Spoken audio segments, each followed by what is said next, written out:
We have with us a very special guest, Mr. Bishow Parajuli. Thank you, sir, so much for joining us today. Leave no one behind is a very important goal, I think, for each one of us when we're talking about thriving and surviving together. Tell us, why do you think this theme is important? Food is about basic rights, and food is fundamental. So leaving people behind to access food means the country is behind, the people are behind, the communities are behind, and the country will not progress until you have everybody together into it.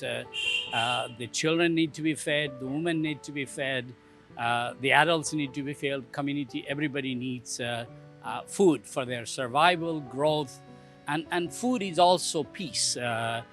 Food is really fundamental for everybody, and working towards ensuring no one leaving behind is a wonderful steps and statement. And like you said, if the women, children, they're all somewhere connected, right?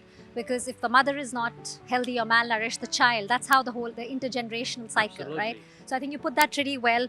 If I can ask you, India is one of the largest producers of food grains, fruits, as well as vegetables with overflowing granaries. But despite that, 1/4 of the world's undernourished people live in India. I mean, what would you say? I mean, isn't that ironical? Well, I would categorically say availability of food doesn't guarantee access to food. It's wonderful that India has excess food. Frankly speaking, if you remember 40, 50 years ago, India used to be dependent on food. Today we have Had, surplus. yeah, 40, 50 million tons, 60 million tons. Now India has 310 million tons. So bless the farmers, bless the right policies and program. So what we need to do is continuously making sure everyone is fed, so no one is left behind. And the government program of, Food Security Act, the Public Distribution Program, Midday Meal, Integrated Child Development Program are the blessing to start that. And also what is important to note in the context of India and many other countries is not everybody producing food, see? So there are landless farmers, others, so they need to buy it. So availability is important, and we have seen it during this whole time of, Ukraine war. The supply has been a major challenge globally. The price have doubled. Thanks God, India had surplus, and it helped many countries. So we need to work in ensuring everyone gets nutritive food going forward, and also, farmers have their market and good value for them produce, etc.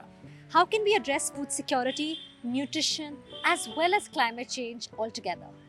It is absolutely possible, and we have to look for adaptation. We have to look for resilience building. We have to support those people who really need help, and government must have safety net program and interventions like public distribution or midday meal for children or nutrition package for women and children. So I would say initiatives like what India has in terms of safety net program are good example. Of course, there can be also effort of direct cash support, depending on context and situation. But the fundamental is adapting to the climate change and looking after the vulnerable with policies and program and laws like what India has, Food Security Act. By improvising, like you rightly said. Just a last question I would like to ask you. 2023, year of millets. How can, I mean, of course, we see this exhibition. We all know how it's a superfood, good for our health as well as the environment. How can we make it available to each and every one? I mean, let me put it like, how can it be available on each one of our plates? I think we need to bring awareness of this superfood. This is the number one issue. Traditionally, we used to eat this.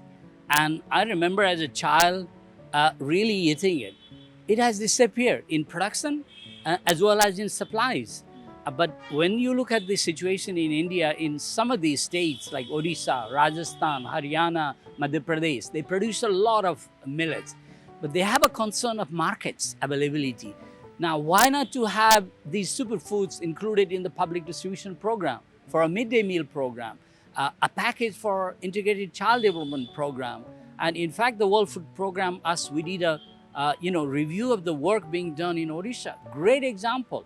In fact, they have introduced this. The Chief Minister has introduced this millet in the public distribution program. Reach many. Exactly. So also, conscious people and references.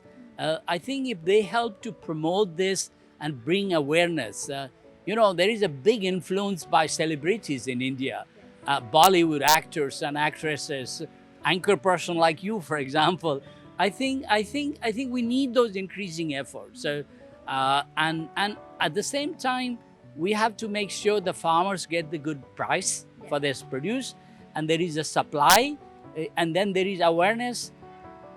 Wonder can happen. I'm sure the farmers would love to, they would, for them it's a produce, it's a crop, but it's awareness is the key so that each one of us know, how good it is, not only for, like I said earlier, not only for us, but also the environment. It will be more readily available. But the issue is about millets. It needs less water. Yes. It grows up in arid zones.